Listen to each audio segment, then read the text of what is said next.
Olá, eu compartilhei nos últimos dois vídeos sobre a história que Jesus conta de um homem que vinha descendo de Jerusalém, foi atacado, foi largado muito machucado no meio de um caminho qualquer.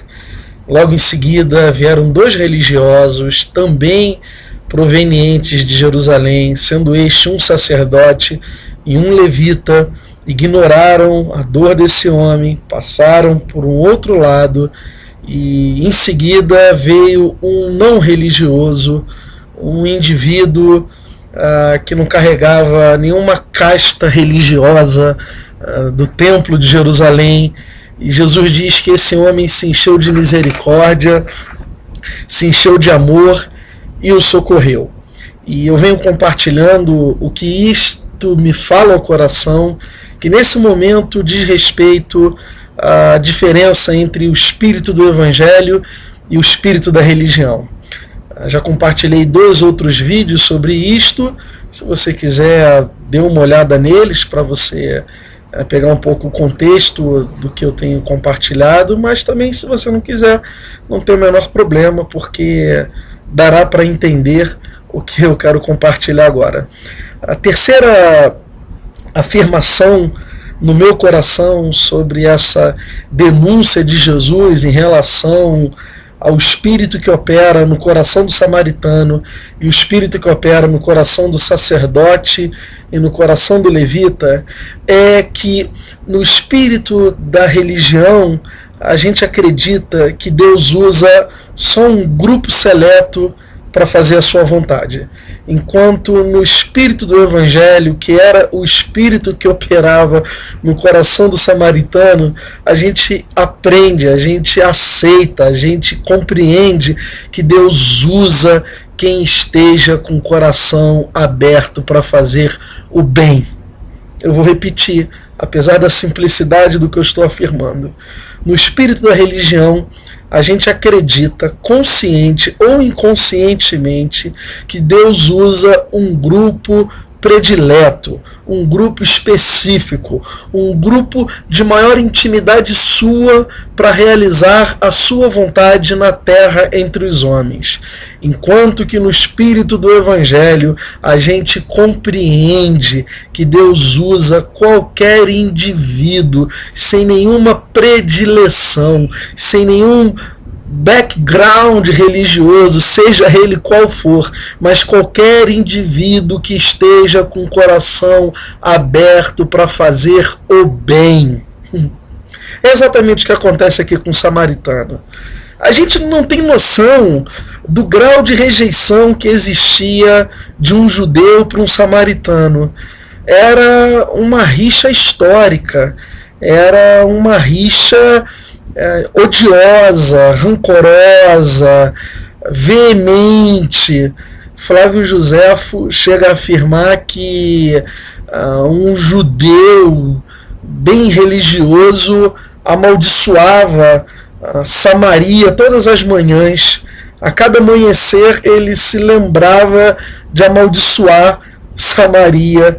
Eu não vou entrar aqui nos pormenores do contexto histórico, do porquê tal embate entre judeus e samaritanos, mas o fato é explicitado em inúmeras passagens no Evangelho, quando, por exemplo, Tiago e João chegam para Jesus, que havia sido rejeitado na cidade de Samaria, porque o povo percebia no seu semblante que ele se direcionava para Jerusalém. E só o fato deles perceberem isso, eles não aceitam Jesus na sua cidade nessa circunstância específica, porque em outras circunstâncias Jesus fica na cidade, Jesus prega na cidade, é outra história que eu não vou falar agora, mas quando Tiago e João veem essa rejeição, eles perguntam a Jesus.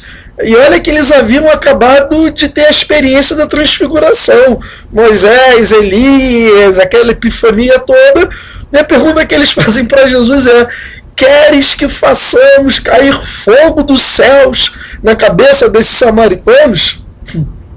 Isso é para você entender o grau de violência que existia no interior de um judeu no que diz respeito a um samaritano. Ele está falando de Tiago e João, que já haviam ouvido tudo que ouviram, já haviam experimentado tudo que experimentaram e ainda carregavam essa rejeição étnica dentro deles.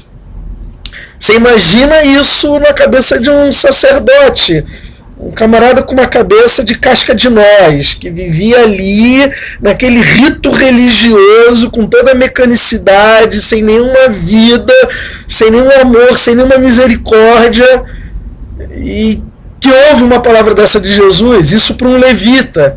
Era como se Jesus estivesse entrando numa igreja dessa bem xiita, bem radical, no sentido religioso, da forma mais pejorativa da palavra, e dissesse lá num conselho de pastores que um pai de santo lá do terreiro Seu Joaquim, na Bahia, foi um instrumento de Deus manifestando misericórdia e amor na vida de um indivíduo qualquer. Eu estou aqui muito mal comparando, para a gente ter uma noção da gravidade do exemplo usado por Jesus. O fato é que Jesus está dizendo que a graça de Deus usa quem você acha inimaginável que possa ser usado pelo amor de Deus. Falei tudo isso, dei uma volta grande, só para voltar à afirmação que eu fiz no início. Que no Espírito de Jesus é usado todo homem, toda mulher que se predisponham a estarem com o coração aberto para o amor de Deus, que se predisponham a fazer o bem ao próximo, que se predisponham a repartir o que tem, que se predisponham a serem amor, a serem perdão, a serem misericórdia, a serem justiça na vida do próximo. É a esse que Deus usa. Graças a Deus que Deus não é evangélico. Graças a Deus que Deus não está encaixado em nenhuma compreensão religiosa que faz com que a gente diminua o agir de Deus a um determinado grupinho eleito. Deus usa quem Ele quer usar. Usa a minha vida, usa a tua vida, quando você se abre a isso, quando eu me abro a isso, e usa seres inimagináveis segundo os preceitos da religião. Eu vou repetir. Deus usa com misericórdia, com graça, seres inimagináveis segundo os preceitos da religião. É isso que eu tenho para falar por enquanto. Tchau, tchau. A gente se vê aí.